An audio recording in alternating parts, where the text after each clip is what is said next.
Dans cette vidéo, je vais vous montrer les nouvelles fonctionnalités et mises à jour de Canva pour 2025. Vous verrez que cet outil s'est encore perfectionné et amélioré pour vous permettre de créer des designs toujours plus beaux. Mais avant ça, je vous invite à cliquer juste en bas sur le premier lien qui est en description pour vous inscrire à ma liste email et recevoir gratuitement des conseils et des astuces liées au business. Allez, c'est parti pour la vidéo. Donc 5 nouvelles fonctionnalités sur Canva. Donc pour moi, c'est vraiment un gros avantage de Canva. Eh bien, c'est un outil qui se met tout le temps à jour et nous propose sans arrêt de nouvelles fonctionnalités pour améliorer nos designs. Donc là, je vous en présente 5, mais il y en a eu beaucoup plus ces derniers temps. En tout cas, c'est 5 fonctionnalités que moi, je trouvais intéressantes, même si encore une fois, il y en a plein d'autres qui sont arrivés. On peut maintenant même coder avec Canva, etc. On peut faire pas mal de choses. Alors, la première chose que je voulais vous montrer, c'est tout simplement la possibilité de faire de la pagination sur votre document Canva. Et donc, c'est vrai que si vous faites des livres, on s'en sert souvent. On a besoin de paginer notre livre. Et bien maintenant, c'est possible avec Canva. En tout cas, ça commence à être possible. Donc pour ça, vous allez simplement cliquer sur texte. Et puis ici, vous avez tout simplement numérotation de page. Vous allez pouvoir cliquer dessus. Vous allez pouvoir soit choisir le chiffre, simplement le chiffre, le nombre de pages, et puis le type de page que vous allez pouvoir sélectionner. Par exemple, si je veux page plus le nombre, je clique ici. Là, je sélectionne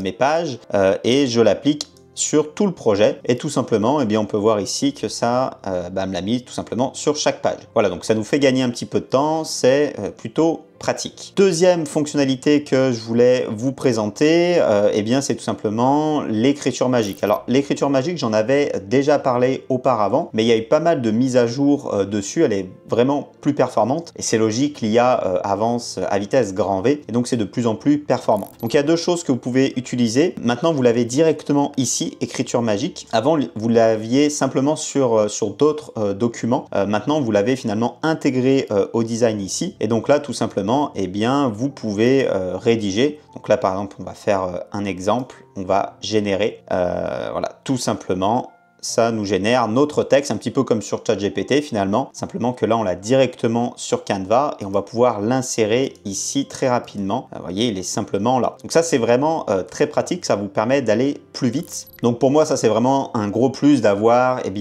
différents outils finalement à l'intérieur de Canva. Donc voilà, on a finalement presque plus besoin d'utiliser ChatGPT. On l'a directement ici. L'autre solution que je voulais vous proposer, c'était en tout cas l'autre astuce, l'autre fonctionnalité que je voulais vous proposer, c'est la fonctionnalité Dream Lab sur Canva. Donc là, ça va vous permettre de créer des images, un petit peu finalement comme on pourrait le faire avec Midjourney ou Leonardo. On va simplement noter un prompt. Donc on va mettre « Fais-moi un enfant de 10 ans qui court dans la forêt ». Et on va mettre style manga, on va mettre. OK, on va appuyer sur créer. Il va nous générer notre image. Alors ce qui est pas mal, c'est qu'on peut aussi ajouter une image, un petit peu comme on le ferait sur ChatGPT ou encore sur Midjourney. On peut personnaliser là notre format. Alors là, vous voyez, je me suis trompé, là au lieu de mettre 10 ans, j'ai mis 1 an. Donc effectivement, on a un enfant qui est plus petit. Alors on va changer, on va mettre 10 ans. On va changer le format. Admettons si on veut par exemple un format plutôt comme ça, qui serait plutôt adapté à un livre. Et je vais régénérer. Ce qui est sympa, c'est que je trouve que la génération, elle est assez rapide si on compare à d'autres IA. Souvent, c'est assez long. Et là, vous voyez, en quelques secondes, c'est fait. Et on a finalement notre personnage ici. Voilà, on peut après augmenter la résolution, on peut remodifier et directement l'importer dans un design. Voilà, donc ça, c'est pas mal de le faire ici. J'ai l'impression que c'est plutôt performant. On l'a aussi à un autre endroit, la génération d'images sur Canva. On l'a tout simplement ici dans Média Magique. Et dans Média Magique, on va pouvoir créer des visuels. Je les trouve un peu moins bons que Dream Lab. Donc, si vous voulez faire des jolies images en passant directement par Canva sans aller en passant par Midjourney ou ChatGPT, vous allez dans Dream Lab. Par contre, si vous voulez des petits éléments, pour moi, Média Magique, ça fait très bien l'affaire. En tout cas, j'ai l'impression qu'il y a une différence entre Média Magique et Dream Lab. Donc, vous voyez, si on fait le même test, là, je vais le régénérer. Si on fait le même test, un enfant de 10 ans qui court dans une forêt, je trouve que les dessins, ils sont moins jolis. Mais Média Magique, moi, je m'en sers surtout pour des petits éléments, style illustration. et ça c'est assez pratique. Là vous voyez j'ai mis un chien, donc là on va changer, on va mettre par exemple, on va mettre un café par exemple. On va mettre le style, donc là vous pouvez choisir plein de styles. Ce qui est intéressant, c'est que vous avez des styles un peu dessin, croquis, donc si vous voulez faire un carnet de coloriage ou autre, ça peut être assez intéressant. Voilà, vous avez plein de styles assez sympas. On va mettre par exemple style sticker. Et ça peut être pas mal quand vous avez un petit élément graphique à rajouter sur une couverture ou un petit élément graphique à rajouter dans l'intérieur de votre livre. Et ben c'est assez pratique en fait de rester sur Canva, de faire l'élément et de ne pas retourner sur une autre IA pour aller chercher l'élément. Vous voyez là ça m'a fait un petit élément comme ça, un petit café. Donc ça c'est voilà, c'est plutôt sympa si on veut tout simplement le rajouter dans notre livre, sur notre couverture. C'est plutôt pas mal. Voilà, ça c'était finalement la troisième fonctionnalité que je voulais vous présenter. Maintenant la quatrième astuce que je voulais vous montrer, eh bien c'était sur les mock-ups. Alors on va aller chercher une image. Vous allez voir, c'est assez sympa. Hop, on va prendre une image, par exemple, celle-ci. Et en fait, cette image-là, je vais pouvoir la transformer en mock-up. Et ça, c'est plutôt pratique. Donc pour ça, je clique sur l'image, je clique dans Modifications, je clique sur Mock-up ici, dans les applis.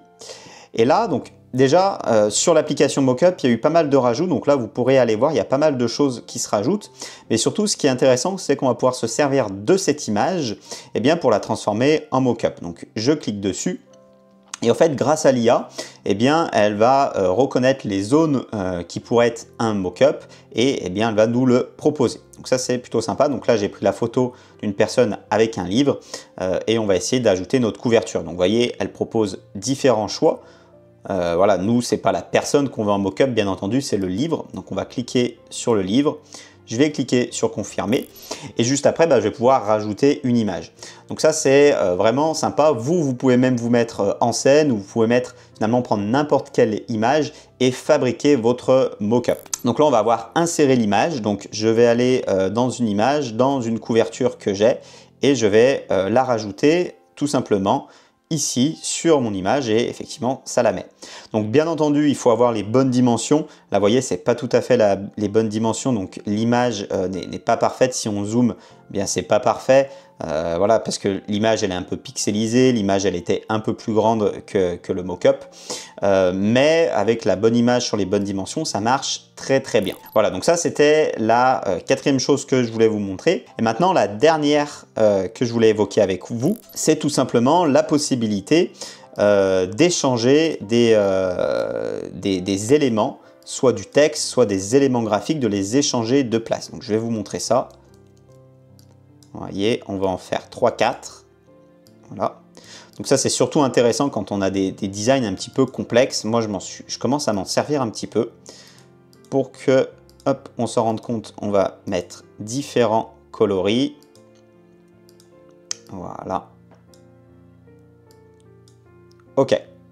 Donc là, ce qu'on va pouvoir faire, c'est échanger des éléments sur notre design de place.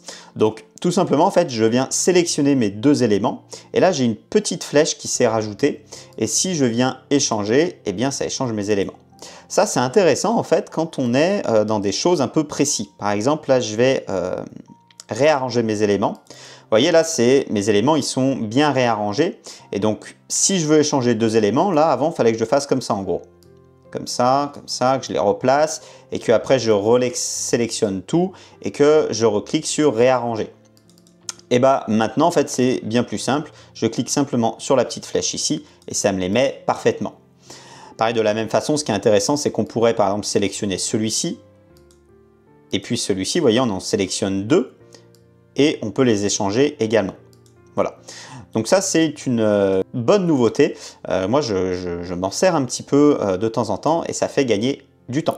Voilà pour ces 5 nouveautés que j'avais envie de vous présenter. Encore une fois, il y en a d'autres qui arrivent régulièrement sur Canva, mais là, c'est les 5 que moi, j'ai l'habitude d'utiliser, que je me sers dans mes designs. Voilà, j'espère que cette vidéo, elle vous aura intéressé, qu'elle vous aura plu. Dites-moi en commentaire si vous utilisez d'autres nouvelles fonctionnalités que Canva a mis en place. Ça pourrait m'intéresser et faire une suite à cette vidéo. Voilà, j'espère que ça vous aura plu. Je vous dis à bientôt pour une prochaine vidéo. Allez, ciao!